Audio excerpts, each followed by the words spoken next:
Well, many states have age minimums for vaccination, but Black people have a shorter life expectancy than white people on the whole, so they are at higher risk of dying before they even reach the age cutoff.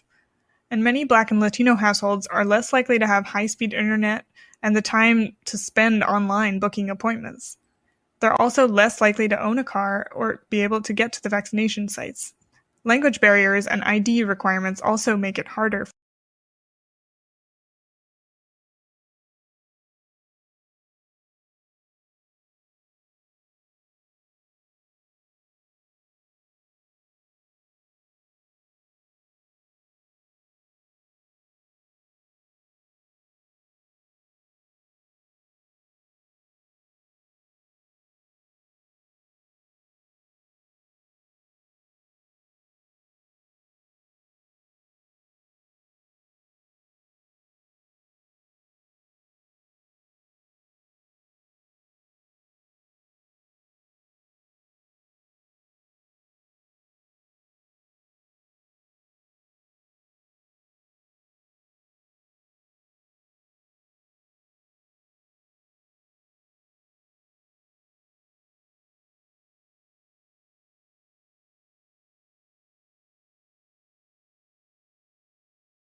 Researchers have studied the brain activity of people thinking through the classic and bridge versions.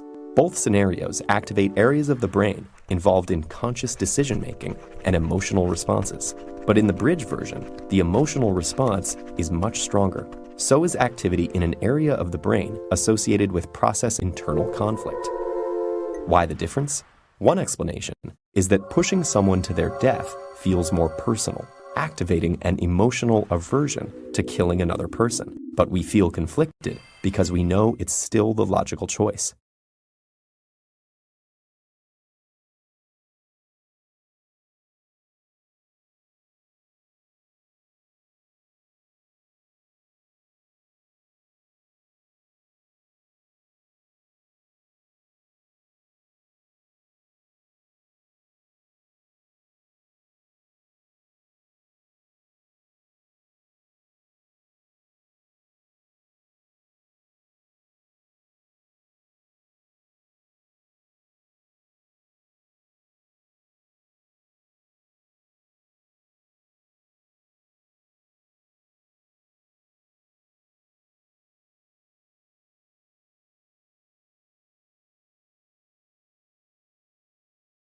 How does your smartphone know exactly where you are? The answer lies 12,000 miles over your head, in an orbiting satellite that keeps time to the beat of an atomic clock, powered by quantum mechanics. Whew, let's break that down.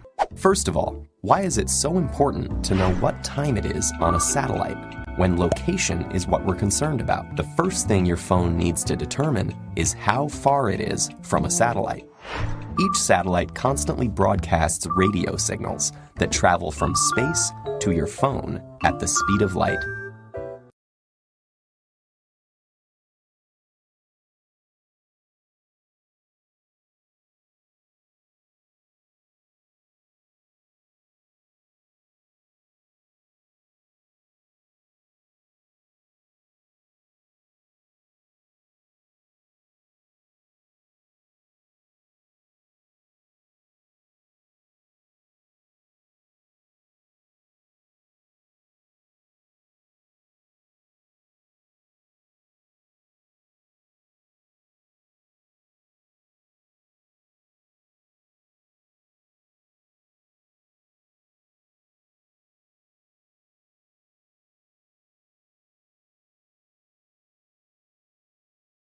Memory is such an everyday thing that we almost take it for granted. We all remember what we had for breakfast this morning or what we did last weekend. It's only when memory starts to fail that we appreciate just how amazing it is and how much we allow our past experiences to define us. But memory is not always a good thing.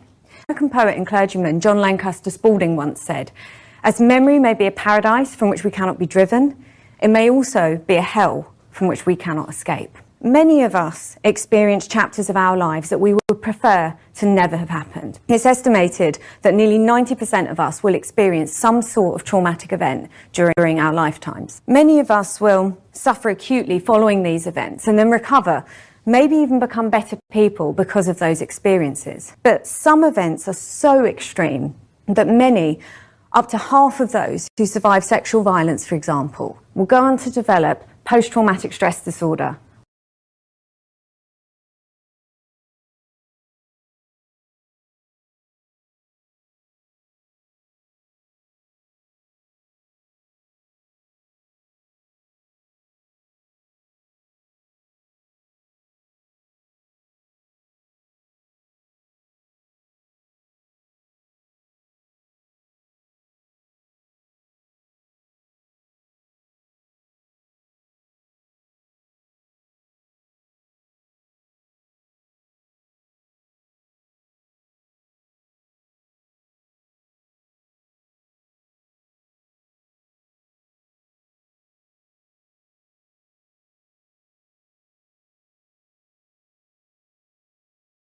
In 1798, when Edward Jenner discovered the first vaccine, it happened to be for smallpox, he didn't just discover a prophylactic for a disease, but a whole new way of thinking, that medicine could prevent disease. However, for over 200 years, this prevention was not believed to extend to psychiatric diseases. Until 2014, when my colleague and I accidentally discovered the first drugs that might prevent depression and PTSD. We discovered the drugs in mice, and we're currently studying whether they work in humans. And these preventative psychopharmaceuticals are not antidepressants. They're a whole new class of drug, and they work by increasing stress resilience, so let's call them resilience enhancers.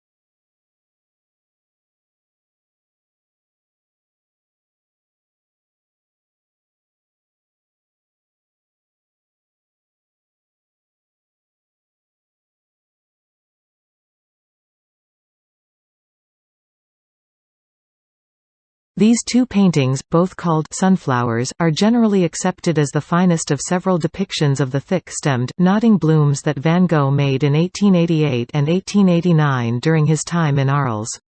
The first is now in the collection of the National Gallery in London, and the second is in the Van Gogh Museum in Amsterdam. Van Gogh referred to this work as a repetition of the London painting. But art historians and curators have long been curious to know how different this repetition is from the first.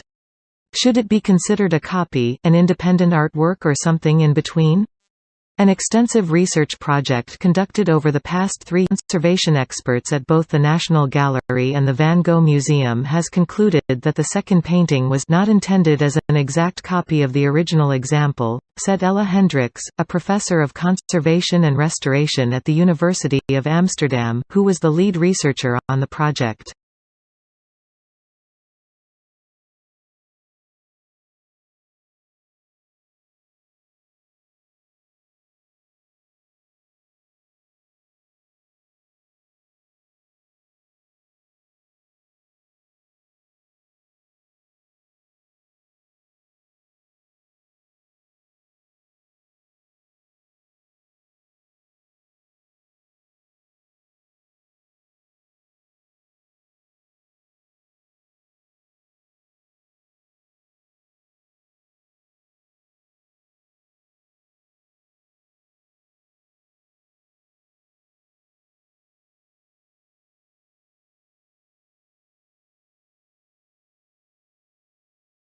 The way we tell stories has naturally changed since Aristotle defined the rules of tragedy about 2,500 years ago. According to him, the role of storytelling is to mimic life and make us feel emotions. And that's exactly what storytelling as we know it has done very well since then. But there's a dimension of life that storytelling could never really reproduce. It is the notion of choices. Choices are a very important part of our lives. We, as individuals, are defined by the choices we make. Some of our decisions can have very significant consequences and totally change the courses of our lives. But in a play, a novel, or a film, the writer makes all the decisions in advance for the characters. And as the audience, we can only watch passively the consequences of his decisions.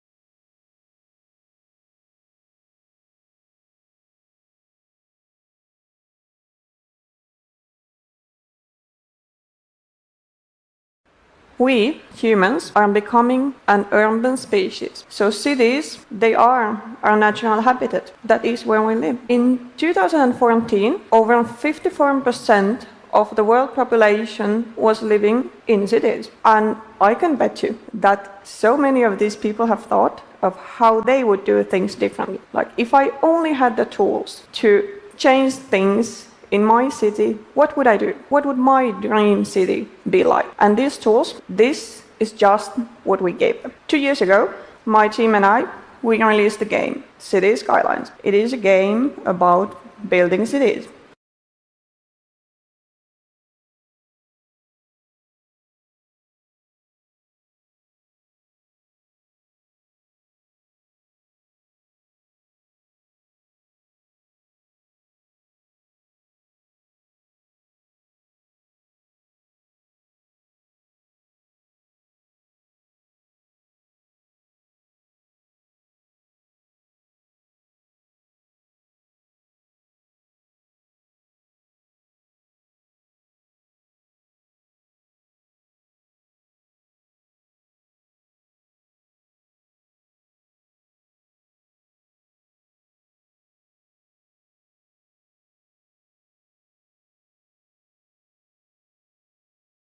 There are countless reasons a woman may have for choosing to abstain from motherhood. The majority of them not self-prioritizing, but it is still socially acceptable to publicly vilify women as such, because none of these reasons have made it into the social narrative. When I was little and learning about the inevitability of maternity, it was never explained to me the commonness of these factors that women consider, like the risk of passing on hereditary illness, the danger of having to stop life-saving medication, the duration of your pregnancy, concern about overpopulation, your access to resources, and the fact that there are 415,000 children in the foster care system in the United States at any given time.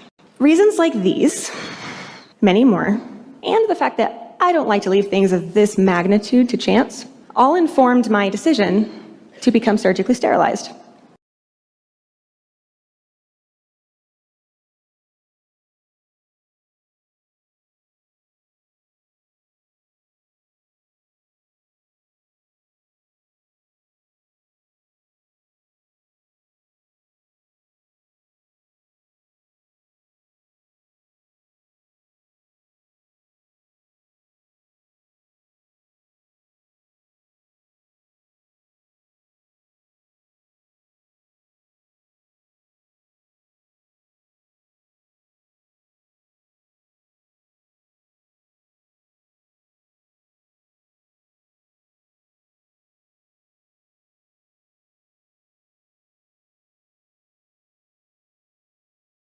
Millions of roses get handed out on Valentine's Day, but growing roses has an environmental impact worse than many other crops.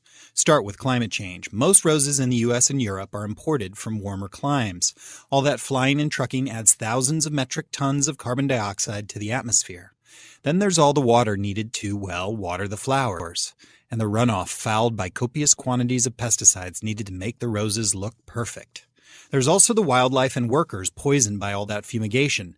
Add to that habitat destruction where floral plantations displace native forest and wetlands. Finally, there's the refrigeration needed to keep those blooms fresh. The electricity is often produced by burning fossil fuels, and the refrigerant gases also exacerbate climate change. A more sustainable and possibly more romantic approach is to go with flowers certified by outfits like Veriflora, or even better, whatever flowers are in season locally.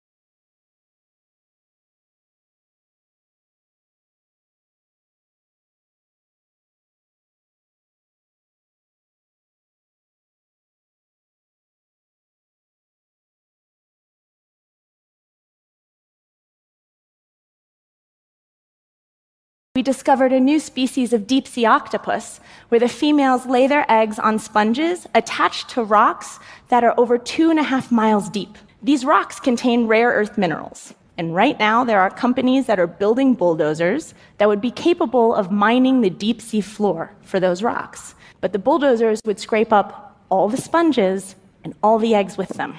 Knowingly, and in many cases unknowingly, we are preventing successful sex and reproduction in the deep. And let's be honest, dating and mating is hard enough without somebody coming in and interrupting all the time, right? I mean, we know this.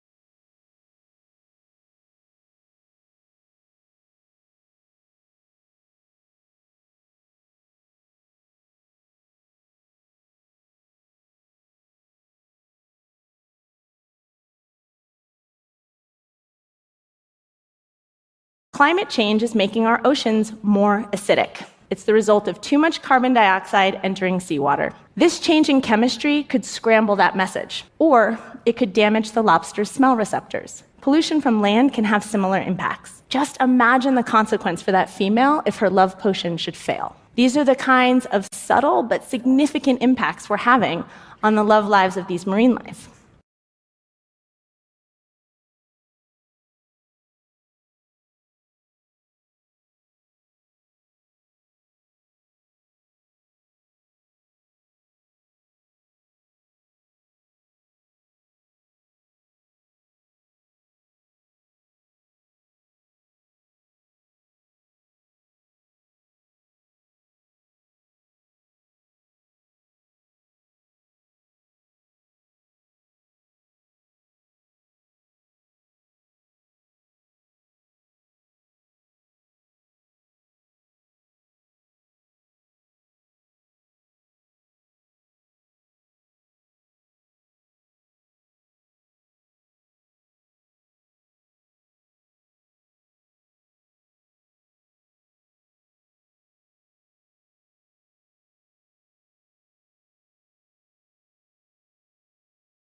Well, what happened next electrified animal lovers across the world because Tahlequah refused to let her baby slip off into the water. She kept it on her body and she swam with it. If it did fall off, she would dive and rescue it, and she battled stiff currents to do this. Now, she kept this behavior up for 17 days, and during this time, she swam over 1,000 miles. At that point, she let the little baby slip off into the water.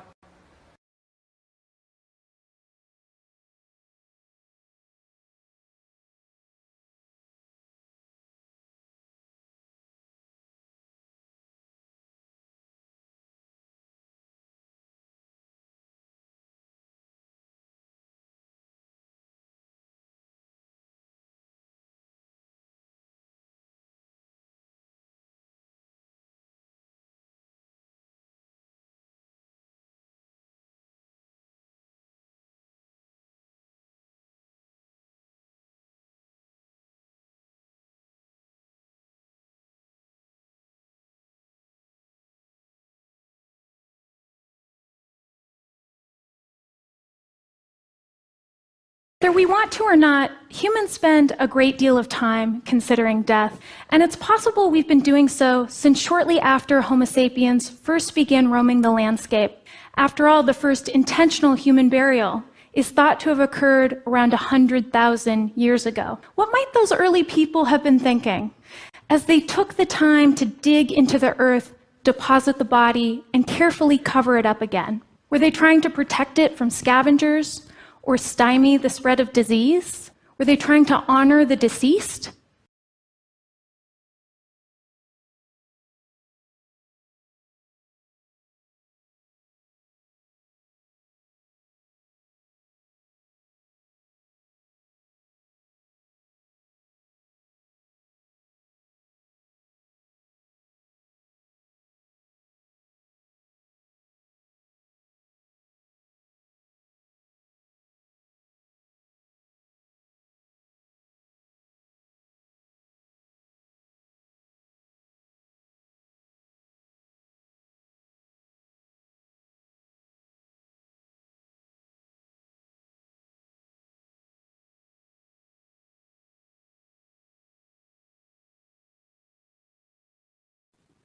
When the Tottenham riots broke out, a politician commented, "This is criminality, pure and simple."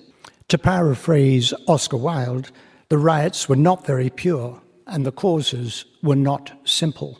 It was clear, though, that social deprivation was among the causes. The Guardian newspaper reported that of 1,000 rioters going through the courts, fewer than 9% had a job or were in training.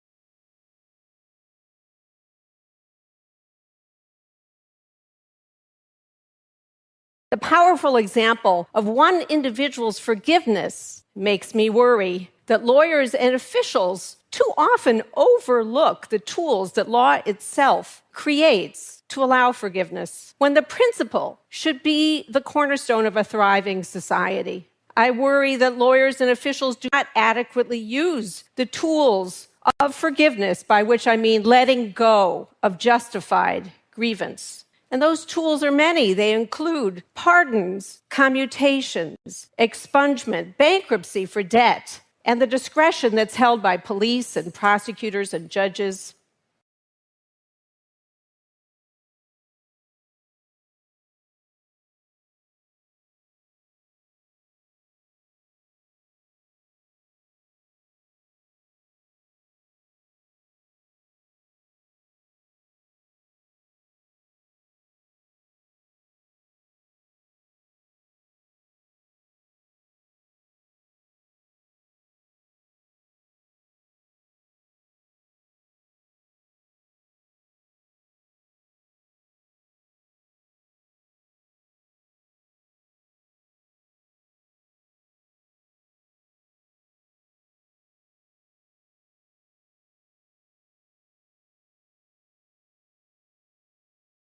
The apology I wrote, I learned something about a different lens we have to look through to understand the problem of men's violence that I and 1 billion other women have survived. We often turn to punishment first. It's our first instinct, but actually, although punishment sometimes is effective, it on its own is not enough. My father punished me. I was shut down and I was broken. I think punishment hardens us, but it doesn't teach us. Humiliation is not revelation. We actually need to create a process that may involve punishment, whereby we open a doorway where men can actually become something and someone else.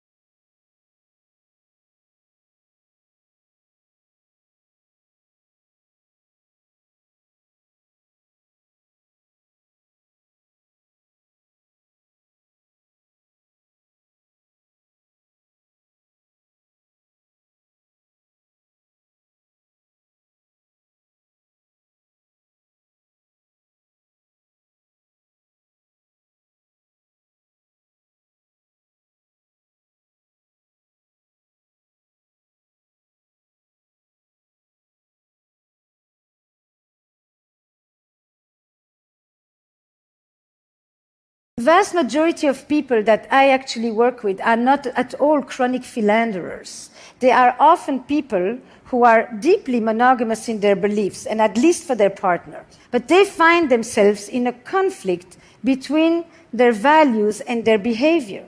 They often are people who have actually been faithful for decades, but one day they cross a line that they never thought they would cross, and at the risk of losing everything.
We are a pair-bonding species.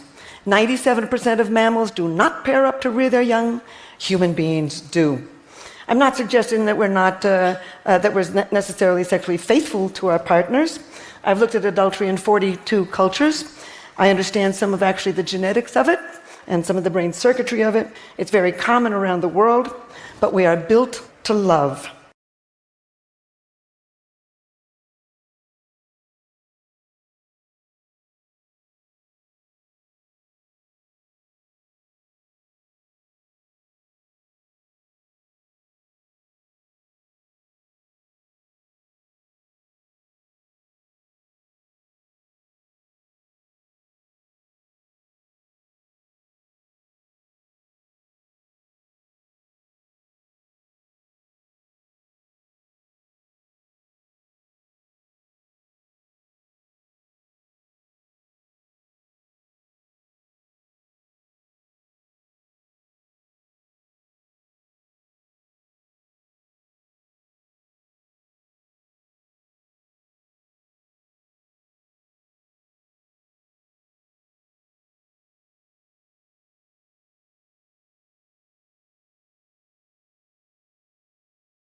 The participants did feel closer after doing it, and several subsequent studies have also used Aaron's Fast Friends protocol as a way to quickly create trust and intimacy between strangers. They've used it between members of the police and members of a community, and they've used it between people of opposing political ideologies. The emo version of the story, the one that I tried last summer, that pairs the personal questions with 4 minutes of eye contact, was referenced in this article, but unfortunately it was never published.